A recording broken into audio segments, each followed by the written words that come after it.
It's great to see so many faces here today. Thank you for joining us.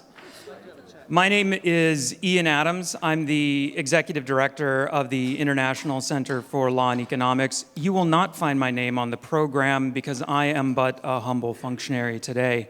I am your Master of Ceremonies. I'll make sure that panels move along, that we stay on something approximating schedule. I know that can be difficult in this sort of context with these august speakers.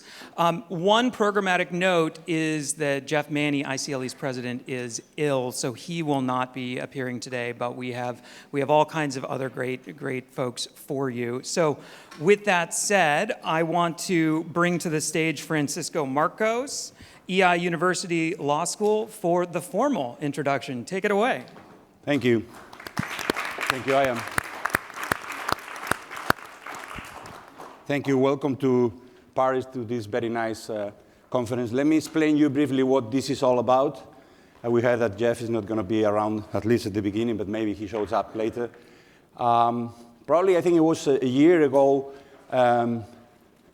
Jeff and Dirk and the rest of people of ICLE, Nicolas Petit and Thibault Schrepel, we decided, or we talked about the idea that we should organize a different conference, and this is supposed to be the product of that. By the way, we are not necessarily all friends, and we necessarily don't agree on everything. But we agree on a few things, which is, well, this conference at the beginning, for starters, and then probably, although we may disagree or not share some ideas, at least we share the idea that how legal research should be done, or economic research in antitrust and regulation. The idea what kind of methodology should be followed in terms of doing legal analysis or economic analysis, law and economics as well. And this is the product of that. We as academics, we do, I think, basically three things. One of them, we teach a lot, or some others, and I think we all share the idea of we also do some research, and we organize conferences. So academic conferences is one of the products of our activity. Generally, the problem there is that the way you organize academic conferences is not as this one, because you face a lot of constraints. Thanks to ICLE and the rest of the organizing institutions, this is a different conference. Because normally for a conference, we do it in an academic place, a dark place. This is the opposite. Paris, nice hotel. That probably has to do with the Americans' influence. They want to organize it in Paris. Probably we would have done it in Florence or Amsterdam or even Madrid, bad weather. But the other thing is that you only call friends, and so that and you call friends that share your ideas. So you're all happy sharing the same slogan, right?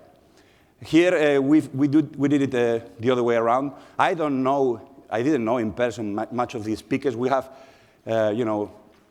an amazing concentration of human capital here. And how did we pick them up? Well, thanks for coming, all of them. But the idea here is that, many of them are our idols. Not that we share everything they wrote, but, I'm not going to mention any of them because, it would be, we have 25. But the idea is that these are probably among the top thinkers in antitrust and regulation worldwide. And I think it's, it's amazing. This is your dream conference, or at least it's a dream conference for us, the organizers. Obviously, I'm really the humble, participant here, Ian.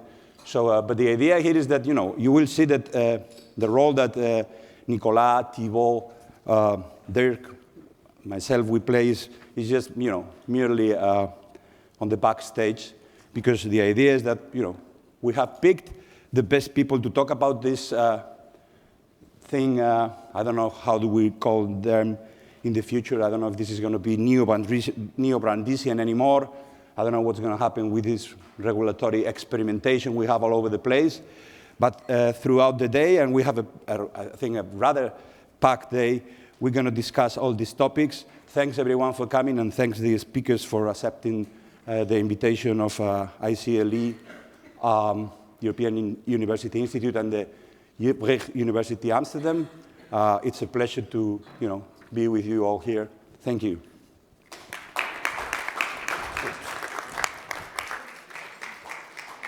Thank you, Francisco. And with that, I'd like to bring up to the stage Professor Thibault Schrepel of the VU Amsterdam for our first panel today, 6 antitrust slogans and the substance behind them. So come on up. Folks, welcome them if you'd be so kind.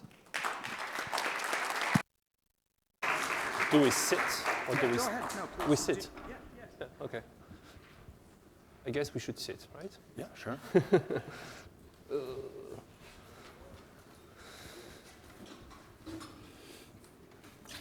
Where you sit close to each other? What's the body language convention here? All right, we'll do it this way. All right. Okay. Well, first of all, thank you all very much for coming.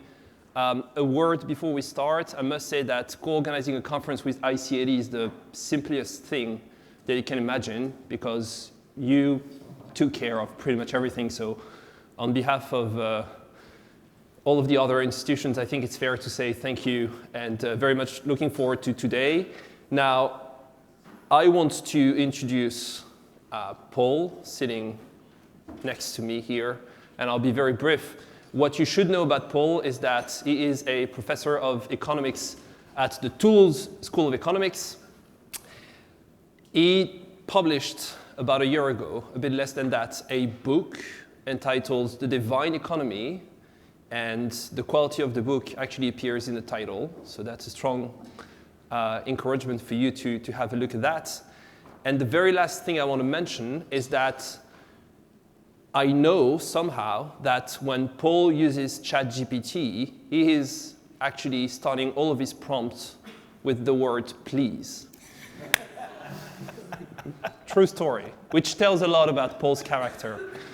Now, on that, I will give you the floor for a maybe short story that you want to share with us. The way we're going to structure this discussion is that we're going to try our best to make it as interactive as possible. We are aware that we are the very first, so we have your attention, but we want also to make it a bit entertaining if we can. So on that, Paul, thank you very much for coming, and the floor is yours. Well, thank you very much. Now, I don't have a thing to click for with the slide, so I'm going to call. Okay, the little green thing. Thank you. So I want to tell you about what happened to me yesterday morning because I was rather sparked by something you're going to see. The first slogan I'm going to put out comes from the first page of the Draghi report, which was published in September 2024, and it contains the alarming sentence, Europe largely missed out on the digital revolution.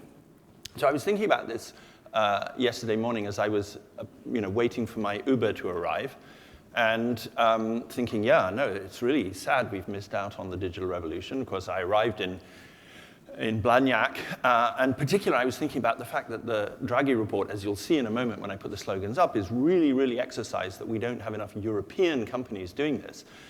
And so I was thinking, I was told this by a local taxi driver in Toulouse that I should really be upset by the fact that the Uber I'm ordering is not sent to me by a company based in Toulouse. You should really try a local platform which is going to really drive Uber away. And so I signed up to this thing called MySam.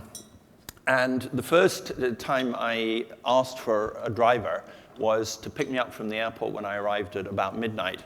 And the driver didn't show up, and I eventually discovered it was because he'd fallen asleep at home and because the software had been unable to note this fact and to send an alternative driver. And at that point, I decided that, on the whole, a company based in San Francisco was more likely to meet my needs than one based in Toulouse.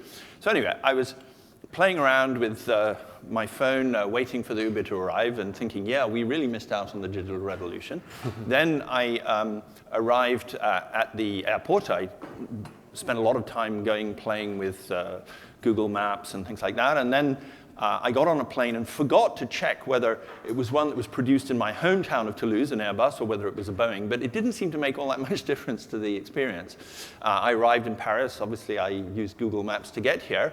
I was still thinking, we really missed out on the digital revolution. I arrived in this haven of the analog economy where all of these personal services are delivered to you. And the only way the digital economy actually intruded on my consciousness was in the inordinately long time it took me to figure out how to switch off the TV. Some of you may have had this experience last night as well. Okay, so in all of this, I was thinking, what exactly is it that we're missing out on in Europe in this alleged disaster that we haven't been able to tap into the digital economy? So I want to take you through a few reflections with Thibault here.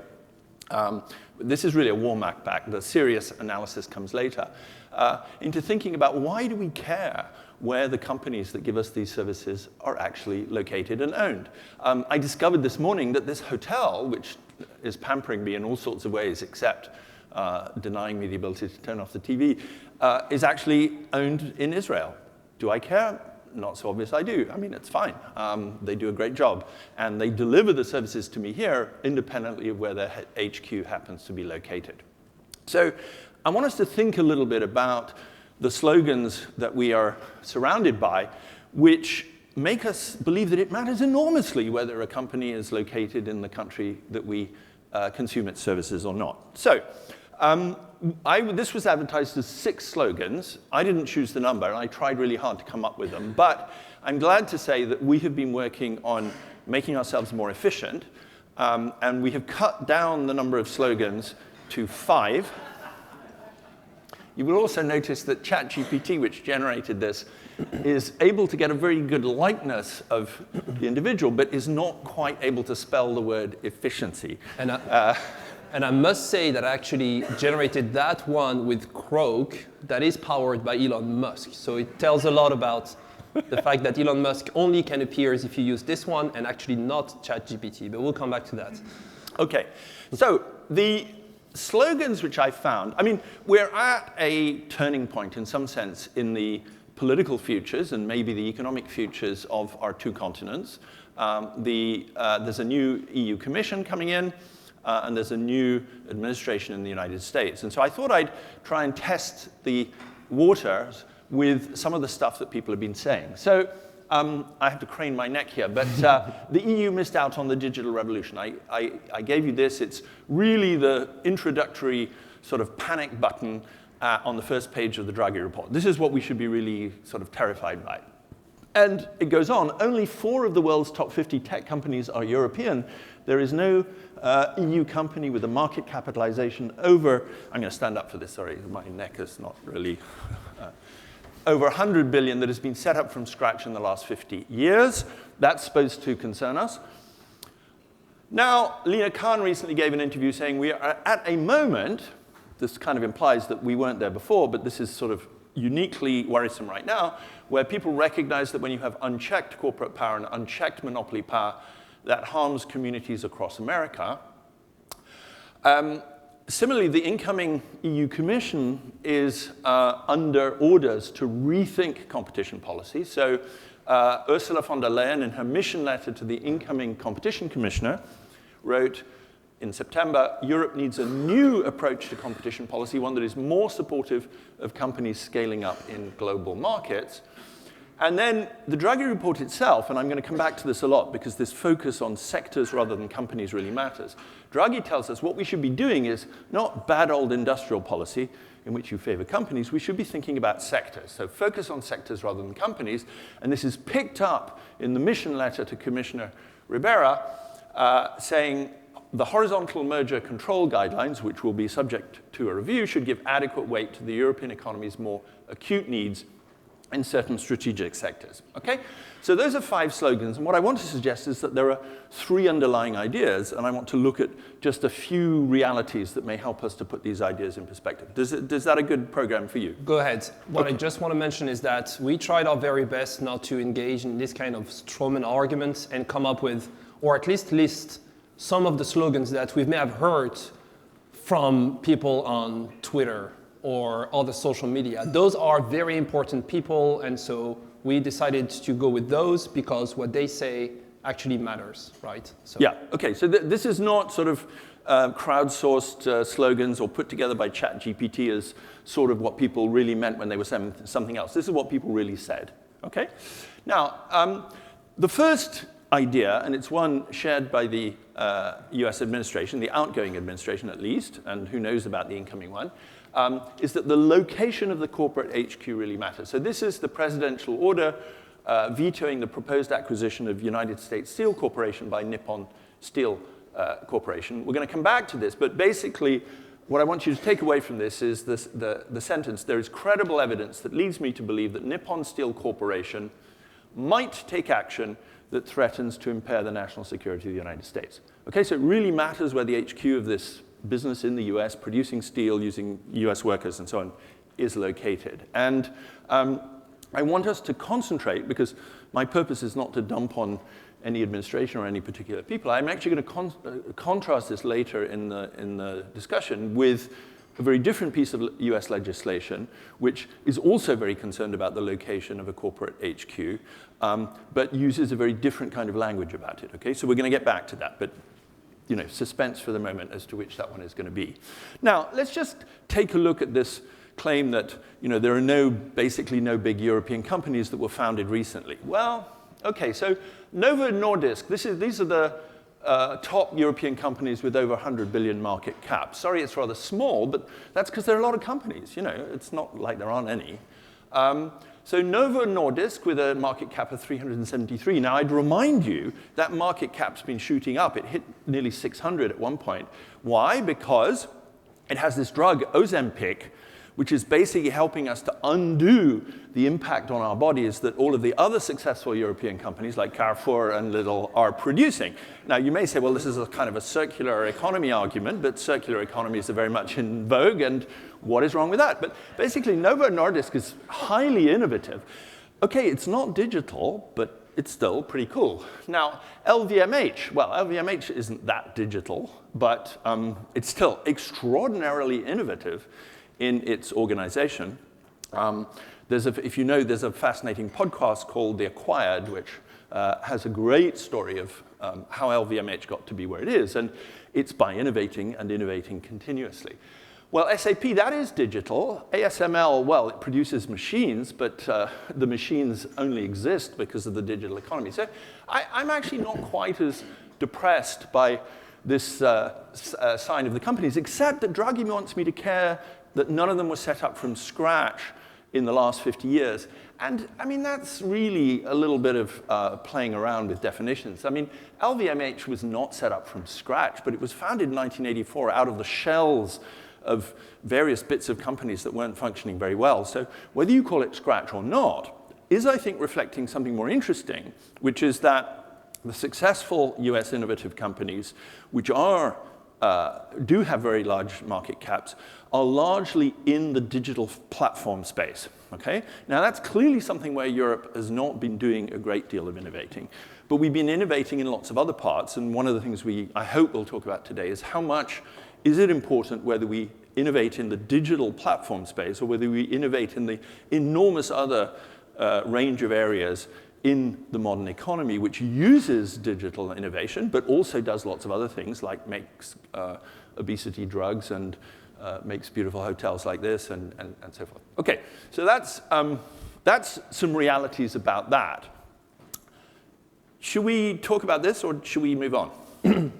What is very striking is that how good Italy is doing on this list. But joke aside, I think we should move on to the next one. Okay, so idea 2 is that these, basically corporations rake in huge profits at the expense of consumers. That's an easy thing to say. It's a harder thing to document. So what I thought I would do is talk to you. Many of you will know this. It's a really excellent working paper from the NBR by Hunt Olcott and collaborators, which really tries to measure what is the footprint of companies in the modern economy. And it takes a large number of companies from mainly US manufacturing sectors, and it asks the question, who would be worse off if this company didn't exist? And who might be better off if this company didn't exist, okay? And so who would be worse off is the beneficiaries from the existence of the company. Who would be better off is the people who are harmed by the existence of this company.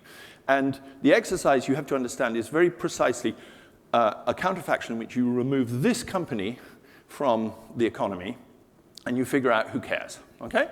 So what I want you, and the the sectors are airlines, auto, beer, cereal, cigarettes, grocery, oil, restaurants, smartphones, soda, toothpaste, yoga. Note that there are no digital services sectors here, okay? So all the platform economy is kind of not included, and we'll get back to why that might matter. But the big take-home message is that the blue bars are bigger than everything else. Okay, now what are the blue bars? Surprise, surprise, they're consumer surplus. Okay? And the blue bars are really big in some sectors that you might not have thought about, at least not if you read the serious thinking press. So oil. I mean, we all know that oil creates some bad, negative environmental externalities, and they're the nasty things in red there. But surprise, surprise, the oil companies generate huge consumer surplus. Okay? Again, nobody's saying the externalities don't matter, but the consumer surplus is really, really big. And in pretty well every sector, the consumer surplus dwarfs the profits. Now, the profits are fine. You know, it's good to have the profits. When I was sitting there looking at my, I was waiting beside, I own a Tesla, by the way, and I was waiting by the side of my Tesla for the Uber to show up and thinking, do I really care that the Uber platform is run in out of San Francisco, and do I really care that my Google Maps service is run out of Mountain View rather than, say, Marseille? I was also thinking, you know, the Tesla, the great thing about the Tesla is we in Europe, we get Teslas. You in the US, you get Teslas and Elon Musk. And then I thought, well, we in Europe are increasingly getting Elon Musk, so the comparison is not that easy. But the key point is that the profits here are small beer compared to the other impacts. And that's something I think we should have engraved on our consciousness when we think about these issues of what is the impact that the companies are having. Okay? Nobody says the profits are unimportant, and maybe for reasons that I hope smarter people than me will talk about in the panel later on innovation, maybe the profits are linked in important ways to innovation. But the big thing is that the innovation, when it happens, spills over to all of us. Okay? I did not lift a finger for Google Maps. I get it free. Last point about this is that what this doesn't tell us is all of the consumer benefits from those digital services. And the digital services remind us of something very important, that there's been a revolution in the last couple of decades, which is that citizens of the world who had an asset which was worth nothing have discovered that this asset is worth a lot. What is that asset? It's their eyeballs. Okay? Now, we have yet to figure out a proper system of governance for the markets that give those eyeballs some value. But the reason I can enjoy Google Maps free is because my eyeballs are worth something. 20 years ago, they were worth nothing. I get that service now for free because of something which I always owned, but which had no market value, and for which now there are institutions that are going to provide that with a market value. Now, those institutions work very imperfectly. Concerns about privacy and so on have yet to be figured out. It may be that some people are going to use those eyeballs for things that are bad for me, like raising my insurance premiums. But let's not forget that there's been a revolution. Those eyeballs are now worth something, and consumers around the world are getting the benefits of that. On that, let me come up with some numbers to please the economists in the room. There is a empirical study that Erik Brynjolfsson and others have done on the topic. What he finds is that we consumers value Wikipedia at about $150 a year. So that's how much we would have to be paid in order for us not to use Wikipedia for a full year, right? If you look at search, the value that we assign on average is $17,000 a year, right? Now, what's even more interesting maybe, and I'm curious if you know if this was factored into this analysis somehow, is that you can also see that there is sometimes a disconnect between the value of what we can measure, such as my Netflix subscription. I think it's about €15 a month here in the EU. And yet, on average, consumers value Netflix for about 10 times the price of what they pay, which tells something to Netflix, by the way, maybe increase the price of those subscriptions. But there is a disconnect, so it seems obvious that when it comes to search, it is hard to factor that into the analysis because, indeed, we get it for free. So is it part of the GDP? Can it show here? But when it comes to Netflix and those services for which we do pay, but we will be willing to pay way more, it seems to be also something that is not being considered very often. Do you know if this was part of the... No, all of these services like search and Wikipedia and so on, they're not in there. Absolutely Not at all? Not at all. Okay. And of course, they would make those blue bars even more important if you could value those properly. I'm actually glad you mentioned Wikipedia. I didn't know you were going to do that because, first of all, it was on Wikipedia this morning that I discovered that this hotel is actually owned in Israel. But the other important thing is that my friend Jérôme Ergueux, who is writing a book about Wikipedia, which I think is fascinating, just begins with this sort of idea. He says, imagine you're in a discussion with friends at the dinner table, and somebody saying, well, I think that the January 6, 2021 incident at the U.S. Capitol was actually an assault on democracy, or it was contrary to the U.S. Constitution. And somebody else says, no, the U.S. Constitution doesn't say that. And he says, well, you could say one or two things. Shall we try and resolve this by going to Wikipedia? Or shall we try and resolve this by going to Twitter? And he says, nobody with any IQ other than higher than about 10 would ever say you'd resolve that by going to Twitter. But they might say you could resolve it by going to Wikipedia. And it is extraordinary on how many controversial topics Wikipedia is a source of reasonably authoritative information. Now, the interesting thing is that nobody calls Wikipedia a social media platform. Why? Because we're all trained to think social media platform, terrible, full of toxic misinformation.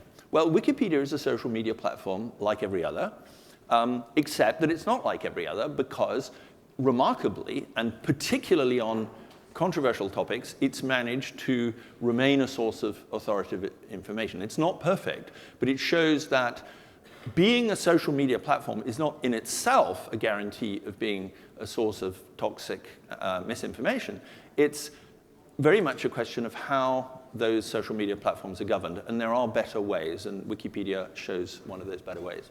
Let me try to combine. So the first idea underlining the 5 slogans that we have is that the location of the HQ of a company matters a lot, which basically is a different way of saying that what matters is whether or not we have billionaires in the EU and not in the US or elsewhere in the world. And the second one is that profits are made at the expense of the consumer. Now, if I am to push back a little bit, you mentioned that you use Uber and Google Maps, but what if I were to tell you that Google Maps will now be run by a Russian company or North Korean company, maybe even less conflicting? Would it matter then? Yes, and it would matter for good reasons, but we're jumping ahead. I want you to hold that thought, okay? How much would it matter if Google Maps were owned in Russia? Well, actually, I mentioned it, Wikipedia.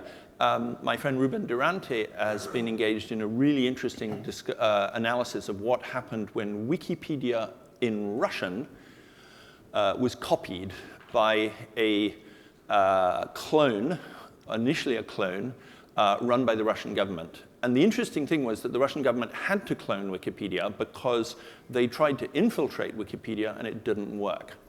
And so there's a good deal reason to be worried that the Russian government may eventually close down Wikipedia, having replaced it with its own clone. But in the meantime, we have a fascinating natural experiment in which we can compare the content of Russian Wikipedia with the Russian clone Wikipedia. And we can actually see, first of all, how it is that the Russian Wikipedia is relatively robust to infiltration by government agents, whereas the clone one is not. And of course, we would care if Google Maps were owned in Russia. I'm going to come back to that. But what I want to do first is to take the third lot of slogans that we hadn't, that we looked at, which is this third idea, which is sort of part of the new thinking that the Draghi report is supposed to embody. And by the way, I'm not trying to dump on Draghi. There are lots of bad ideas in Draghi, but there's lots of good ones as well. And the issue is really if we can find the good ones and use the good ones and not be distracted by the bad ones, which have clearly been put in there by Russian bots. Now, one of the bad ones is the idea that it's sectors that are strategic, not firms, and not anything else. So what other things might we care about? Well, I actually did, and this is where the digital economy really helps, I just did a search for the words sector or sectors, and a search for the word industry or industries, and then something else which is much more congenial to me as an economist for the words activity and activities. And the words sector, sectors, industry, and industries occur more than 1,000 times in the document. Sure, it's a big document, but that's an awful lot of places to be talking about sectors. And they typically come with words like strategic. What is a strategic sector? I'm not sure, but it sounds cool, okay? And we get strategic industries and so forth. And the word activity or activities are only appear 127 times, which is a little bit less than, a little bit more than a tenth of the frequency of the other things. Now, you might say, well, this is just, you know, word music. It's not, it hasn't got any real punch. Well, I'm not so sure. So I was looking the other day at a headline in the Dépêche du Midi, which is a local newspaper and which does a lot of good stuff on local news. And apparently there's going to be a paracetamol company, a paracetamol factory built here. Now, you should know that paracetamol in France is not called paracetamol. It's called Doliprane, and Doliprane is an iconic French product, up there with LVMH handbags, would you believe it? And there's going to be this factory, of which about 30% of the costs are being paid by the state. Okay, well, you may say this is a little bit of local lobbying. Who cares? No, it's bigger than that. So in October 2024, the French pharmaceutical company Sanofi was arranging a sale of a controlling stake in its paracetamol-producing subsidiary, whose name I've forgotten. Ibuprofen? Beg your pardon? Ibuprofen?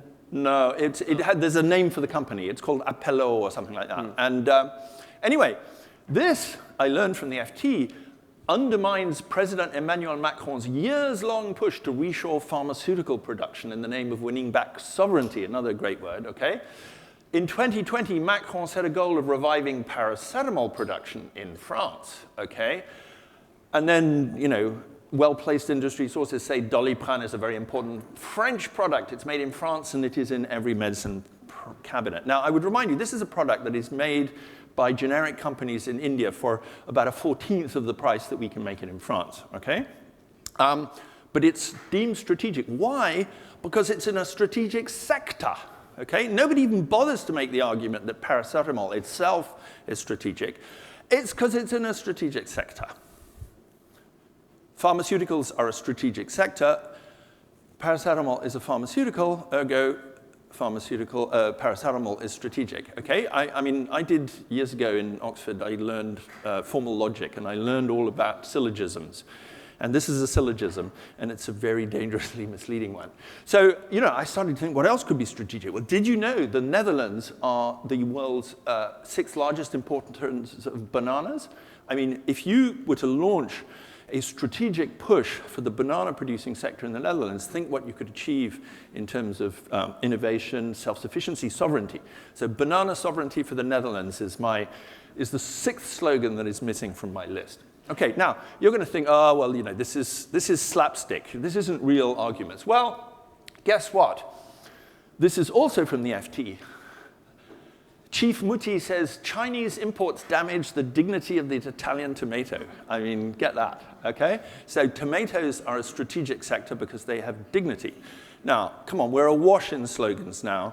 Let's try and think what sectors are about and why does a focus on sectoral production matter? Well, here's a more serious case. I mean, paracetamol is knockabout stuff. There's maybe, I don't know, we've maybe thrown 30 million euros at that Toulouse factory to produce, and 30 million, what's 30 million?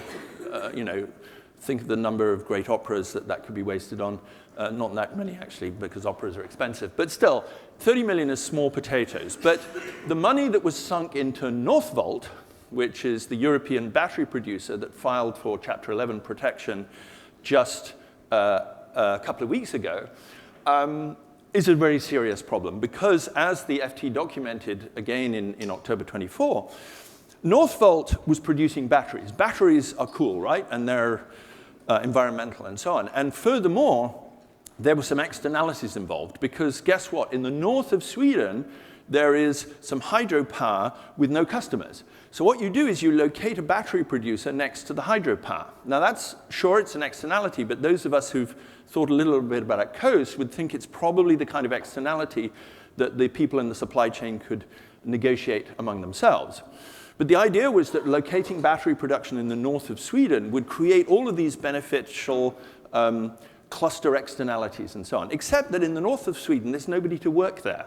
So what happened was that recruiters went to South Korea, found some relatively competent, highly skilled South Korean engineers, shipped them to the north of Sweden. There wasn't much to do in the evening, so they actually worked very hard on this. In spite of working very hard on this, the company went bust. And guess what? There are absolutely no local externalities in terms of the human capital of those people spilling over to a local workforce. So this is a classic example where hundreds of millions of euros have been poured down the drain because the sector mattered, but nobody thought about the activity. The activity was something that could have created externalities if it had been located in a place where there was a workforce that would benefit from the spillovers of the trained workers. Locating in the north of Sweden made no sense. So again, I want to tell you, these slogans have downstream consequences. It's fine to say them, we all feel good about them, but they affect big decisions, and in this case, very expensive decisions. Okay, so, do you want to move to this?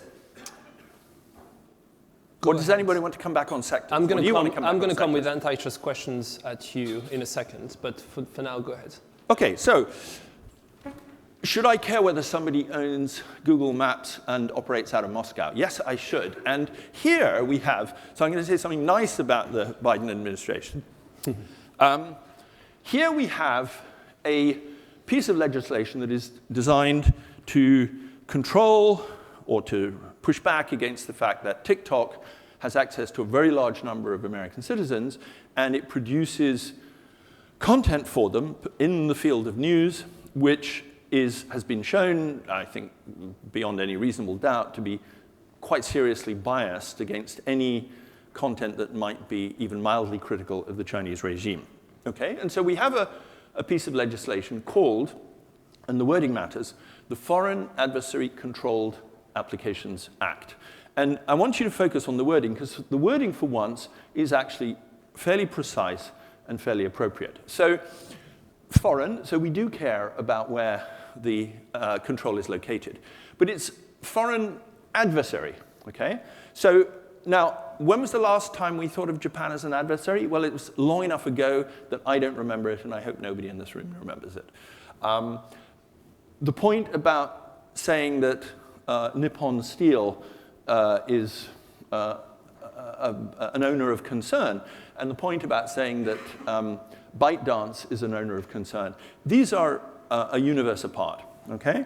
And why? It's because in the judgment of those who wrote the legislation, we're really concerned about the incentives of those who control the company and not just the fact of where they're located. Okay, so it's a foreign adversary and foreign adversary controlled. Note, ownership and control are not quite the same thing, and indeed in the arguments that have been going on over the TikTok ban, ByteDance has been trying mostly unsuccessfully to persuade people that it is not controlled by the CCP in spite of ample documentary evidence that it is.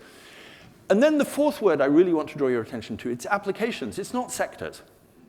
Okay, it's specific activities, it's programs that do things. It's not just sectors, which we only count that way because that's the way we collect the data. Sectors are a term that is used to help people collect statistics. They do not correspond to any underlying economic activity. So I don't want to enter into, and I don't believe I'm competent to enter into, the question of whether this particular piece of legislation is good or bad, whether it will be effective or ineffective, okay? What I want to draw your attention to is that it is worded in a much more discriminating and careful way than we are being taught to think about in the Draghi report and in other things that the Biden and other administrations, who knows about the incoming administration, are trying to persuade us to think about. Everybody's talking about sectors as though those are the units of analysis in which we should think. I want to suggest it's activities, applications, and we should be focusing on where those actual externalities are generated, rather than deciding whether this sector is cool or that sector is cool, and certainly not on the basis of deciding whether we like the fact that some people in Mountain View or in Tokyo or in Paris are actually gaining the profit streams that come from these activities. So, in the absence, this I think suggests some elements of discriminating thought that have been absent in most of the slogans so far. And in the absence of this, I would suggest that we're in danger of running into a sort of collapse of our thinking in terms of talking about sectors instead of talking about activities. So this would be sort of my take-home message, but maybe we want to, you want to push back a bit on this before. Let me see how practical this would be. So if we take the three underlying ideas and see how it has been transposed into antitrust, whether in the US, in the EU, or elsewhere, and we have a lot of people coming from different places, it is clear to me that it has been not just a slogan, but in fact, something that has been probably providing the underlying framework for a lot of what we've done in the space. If we look at location, so the importance of the HQ of the companies, if you look at the Alstom Siemens before the European Commission, very much this was the idea. And here you see the balance between it has to be in the EU, on the one hand, to, well, it certainly shouldn't be made in China, right? So there is kind of this idea of being very specific as to why do we want it to be in the EU, but it was underlining that decision. And it seems to me that the US, whether it's the FTC, the DOJ, has been also playing with those ideas. The second one, profits are made at the expense of consumers, something that does not appear, at least not in those terms, in the final draft of the decision. But in the press release, if you look at the Google Android press release that came out in 2019 before the European Commission, again, Google was fined $4 billion, and appears in that press release that pretty much Google made enough money. And the underlying assumption is that, well, this can't be good. If you make that much money, it's probably because there is consumer harm somewhere. The third one, sectors are important and not the firms. We have this. I mean, if you want to move to AI, Biden issued a second executive order on AI, January 14th, so this week.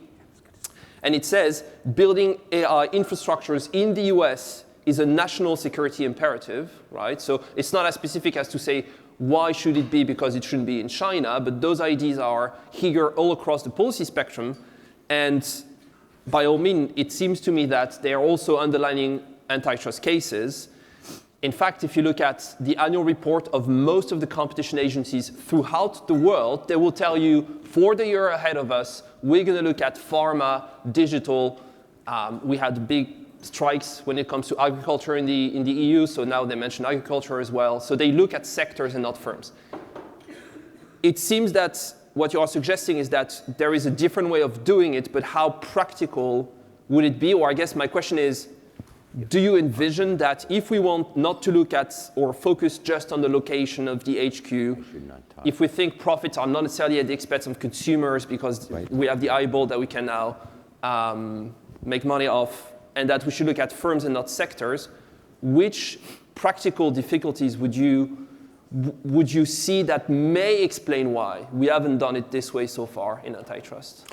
No, that's a great question. And in some sense, as I say, I mean, I think we're the kind of knockabout Warmack act for the serious thinking that's going to be done later in the day. And I would hope that part of what can come out of these roundtables that we're going to get is a little bit more thinking about, for example, innovation or platforms, and to what extent we need to think about those activities as generating the kinds of externalities which cannot be internalized by ordinary negotiation within a supply chain, which was what went wrong with the Northvolt case. But I mean, more practically, so let's think about the Nippon Steel veto. I mean, I imagine there are not many people here that would want to defend the Biden administration's choice in this case, but in particular, what's missing from what, for want of a better word, I'll call the reasoning behind this decision is any analysis of the incentives of the owners of US Steel. In other words, it's the mere location of where the company's HQ is that is considered to be a sufficient reason for concern. And indeed, the detailed concerns are not really spelled out and have been the subject of much speculation since. So one very natural thought would be to try to impose, as a matter of practice rather than of formal rules, a kind of requirement that anybody who says we don't like this acquisition or we don't like this merger or we don't like this activity because it's conducted by a firm that makes a lot of money and has an HQ located somewhere else, that the onus should be on those making that argument to then spell out the strategic incentives for the owner located where they are to behave differently than they would if they were located closer to where the decision is made. So something which says, okay, Nippon Steel is located in Japan, not the US, and here are the reasons why we think that a company whose HQ is in Japan rather than the US would behave differently from a company located in the US. Or in the case of Google, here is why we think that a company located in Mountain View is going to behave differently from the same company located here, and here is why we think that profits going to Mountain View are so important as to dwarf our measurement of the benefits to consumers that flow from the activities of that company here. So what I'm thinking about is, if you like, a self-denying ordinance among policymakers to discipline their language by saying, don't just use the location of the company, don't just use the large profits of the producer, and don't just use the fact that it's in a sector we think of in some loose sense as strategic, as sufficient arguments for the decision you're going to put forward. Use them as launching pads for a proper discussion of the strategic incentives of the companies in question. Let me ask you a question. So, related to this idea of being strategic, it seems that a lot of what underlies EU policies and cases, same in the US, is the fear of being naive and naivete. What we hear is that we shouldn't be in the EU not strategic when the rest of the world is. And in fact, that translates in very concrete terms into the new regulations that we have.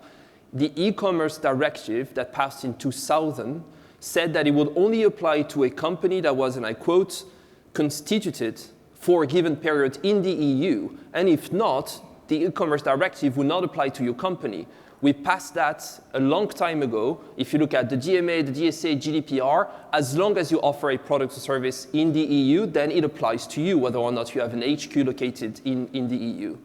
Same for the US. We see the similar dynamics. I've followed the campaign, and on both sides you hear, well, we shouldn't be naive when it comes to China being strategic and being the ones that will actually pay for them to develop and so on and so forth at our own expense.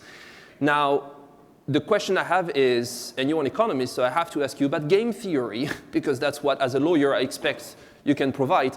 If we are not doing that, meaning if we are not strategic, or if we are not looking at the HQ of the companies, and if we are not looking at those slogans and underlining ideas while the rest of the world is, what's the output of all that? And I'm asking the question because it seems to me, if you look at the markets of the EU, larger than the one in the US, but still much smaller than the one in China, it seems to me that cooperation between the EU and the US when it comes to scaling technologies is the only way to actually, on the long term, being able to compete with China.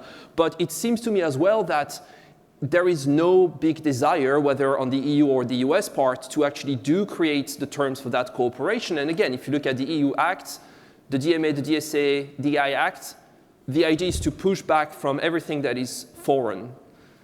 So again, to come back to my question, if we were to change gear in the EU because of this great conference today, but if they are not to do it in the US or vice versa, what's the output of all that? Is it workable? Well, I mean, I'm not sure why you imply that what I was suggesting before was not strategic. I'm suggesting more strategy, not less. I'm saying that when you say you don't like Nippon Steel owning US Steel, that should be the start of a strategic discussion. And I mean strategic as it's used by economists, not by marketing consultants. Strategic is not a synonym for cool. Strategic is a synonym for they have incentives, their behavior is going to be governed by their incentives, and if we want to figure out how to deal with them, we have to figure out what those incentives are. That's what strategic means to economists, and I'm suggesting more strategy, not less. Now, as to naivety, well, which is more naive? Is it naive to think that we can just let Google do what it likes without any concern? Sure, that's pretty naive. But is it less naive to say that, if actually we had a EU-based company doing search where the boss went to ENA and is a chum of Emmanuel Macron, actually everything will be fine? I don't know. I think there is naivety in naivety, and I'm not sure I like the second any better than the first. So yes, you're right, more strategy, not less. Yes, you're right, cooperation with the US, more, not less, and clearly what we hear coming out of the new administration about possible tariffs on friend and foe alike is not encouraging in that regard. So yes, more cooperation, not less. Yes, be very lucid about the incentives of a number of foreign governments who do not have our interests at heart and whose payoff space is not just consumer surplus, producer surplus, and so on, but who have very strong military goals and ambitions in mind. Yes, those are all requirements of let's say, a robust and non-naive mindset. But that's the point, that we need more strategy, not less, and we need strategy in the sense that economists use it and not strategy in the sense that marketing consultants use it. I don't know if I've answered the question, and do come back at me if, or maybe people in the hall want to come back. We've got 5 minutes. Oh, no. We have 20 seconds. What I would like to do is to send a very strong signal to all of the people moderating panels today and end this one on time, because that will be a very good way to end the conversation. What we've heard is that we've discussed how to factor in innovation. We discussed industrial policy, although I'm not sure if we use those words, but this is very much an underlining idea that is pushing a lot of the debate at the OECD and other institutions and within the agencies in the US and the EU, but also elsewhere. Let's not forget that we have people coming from Taiwan and Brazil, and it seems that that discussion is the one happening all over the world. So I'm very pleased that we touched upon it. And we rely now on the serious panels to provide all of the answers, and no worries, by the end of the day, you'll be all set for the years ahead of you. So thank you so very much, and yeah, enjoy the conference. Thank you so much. Good.